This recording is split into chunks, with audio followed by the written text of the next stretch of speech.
అనంతపురం జిల్లా తాడిపత్రి నియోజకవర్గం టీడీపీ ఎమ్మెల్యేగా పోటీ చేస్తున్న జేసీ అస్మిత్ రెడ్డి పెద్దవడుగురు మండలంలో విస్తృతంగా పర్యటన నిర్వహించారు.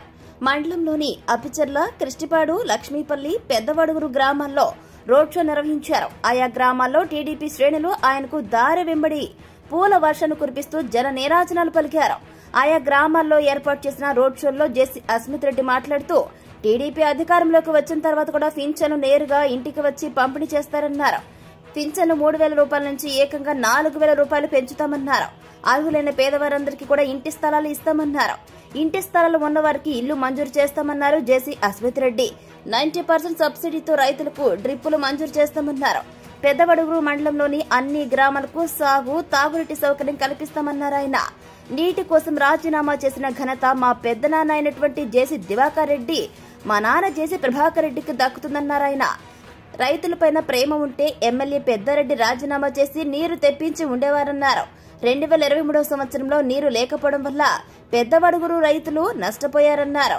మేము ధర్నా చేసినందుకు ప్రభుత్వం స్పందించి నీరు విడుదల చేసిందన్నారు ఆయన.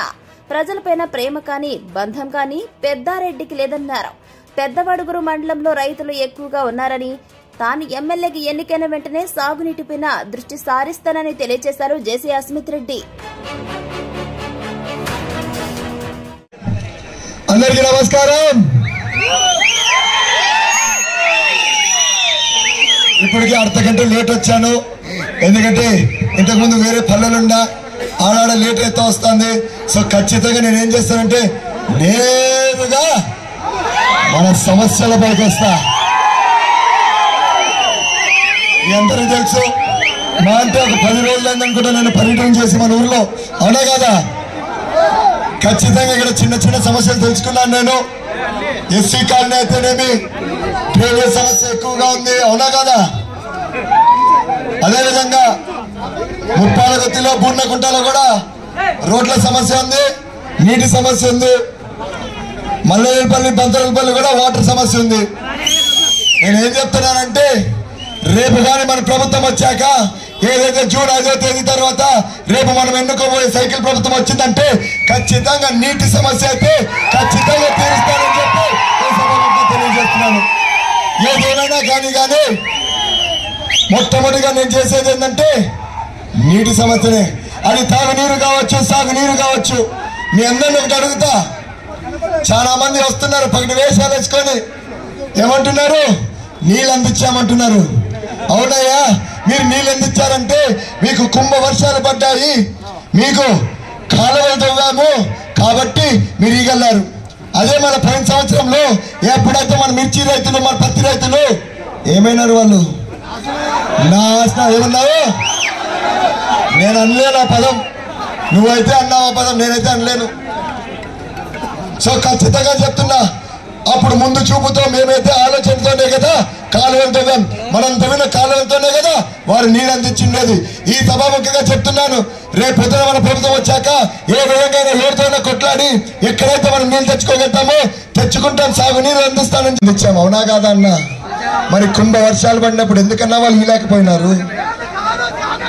నేను ఒకటే చెప్తా, ఈ సభాముఖంగా అభివృద్ధి చేయాలన్నా మేమే, నీళ్ళు ఇవ్వాలన్నా మేమే, మన ఊరు బాగుపోయి చూడాలన్నా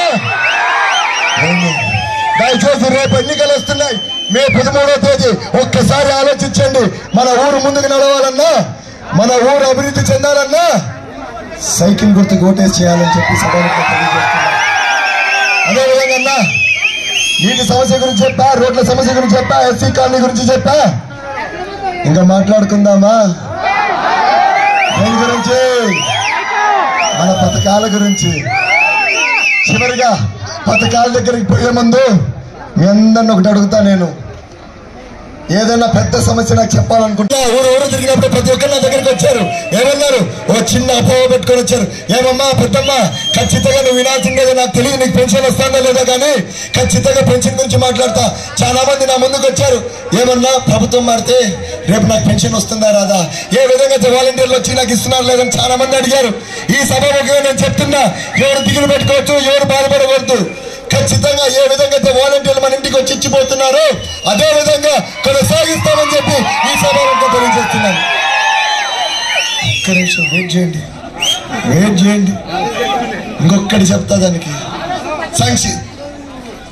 పెన్షన్ ఇవ్వడమే కాదు కానీ పెన్షన్ 3,000 నుంచి 4,000 చేస్తామని చెప్పి ఈ సభకు తెలియజేస్తున్నాను.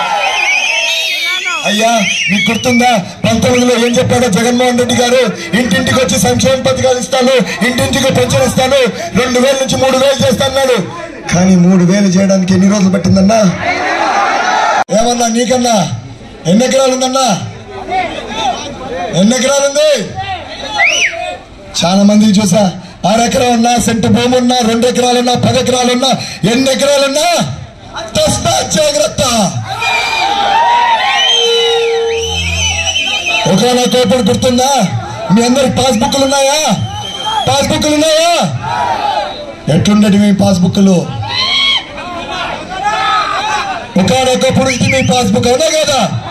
అవునా కదా? ఏముండేది మన పాస్బుక్ పైన? రాష్ట్రం వృద్ధి ఉండేది.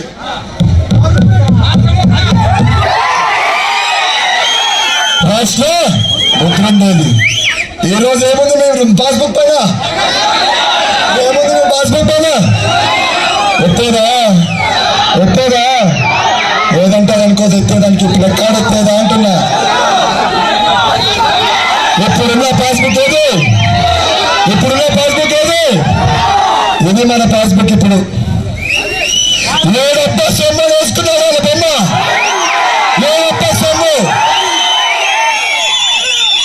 రూపాయి కూడబెట్టి రూపాయి కష్టం చేసి 1/2 సెంటో ఎకరానో భూమి కొన్నావు నువ్వు.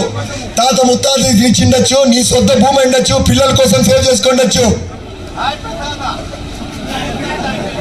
బొమ్మ వేసుకుంటే వేసుకున్నాడు, బొమ్మ వేసుకుంటే వేసుకున్నాడు. పెద్ద ఆయన మన ముఖ్యమంత్రి, గౌరవం ఇద్దాం. కానీ కొత్త చట్టం తీసుకొచ్చాడు. ఫస్ట్ బొమ్మ వేసుకున్నాడు, తర్వాత ఏం చేస్తున్నాడు? పాస్బుక్లు తన దగ్గర పెట్టుకుంటున్నాడు. తర్వాత ఏం చేస్తాడు?